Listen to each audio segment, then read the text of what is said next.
Samtang standard first aid training sa mga barangay health workers nagbungahon sa lungsod sa Margos sa Tubig. Atong dawaton ang report ni Kamigong Richard Lumayno. Balita sakto sa hapon. Mabungahon nga gipahigayon ang standard first aid training sa mga barangay health workers didtong dapita sa may Cristar Building, Margos sa Tubig ning probinsya sa Moga del Sur kagahapong adlaw, Oktubre 12, 2023. Among training gipanguluhan sa mga personnel o responder sa Rural Health Unit sa pakiktimbayayong sa Municipal Disaster Risk Reduction and Management kon MDRRM inubanan usab sa Assistant Expert Emergency Medical Technician nga gikan sa Margos sa Tubig Regional Hospital. Ang standard first aid training sa mga barangay health workers naghatag kanila og kasangkapan og kahibalo alang sa paghatag og mga dinaliang mga first aid nga atensyon kung adunay disgrasya o panghitabo sa ilang barangay.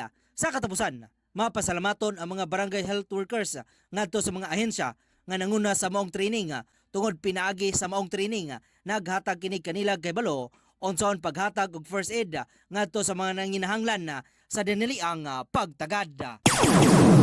Saktong balita ni Kamigong Richard Lumayno, DXMB 104.7 Music Best Radio Sakto Pagadian.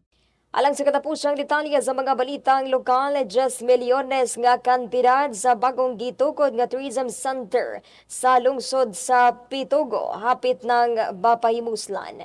Kamigong Aldren Nilyama alang sa dugang report. Balita sakto sa hapon.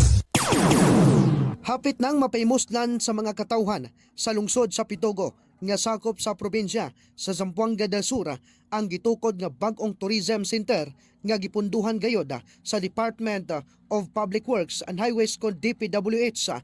Ang naasoy nga proyekto nagkantidad kini sa 10 milyones ka pesos ug nahimo kini nga proyekto pinaagi sa pagpaningkamot sa mayor sa maong nga lungsod na si Mayor James L. Yekeka, pinaagi sa suporta usab sa kagamhanang probinsyal sa pagpanguna ni Governor Victor Yu, kauban usab si Congresswoman Victoria Yu. Diin gipaspasan gayud kini og trabaho aron nga dali kining mahuman ug aron makadugang kini sa kalambuan sa tourism sektor sa maong nga lungsod. Saktong balita ni kaamigo Aldrin Nilyama sa DXMB 104.7 Music Best Radio Sakto Pagadian.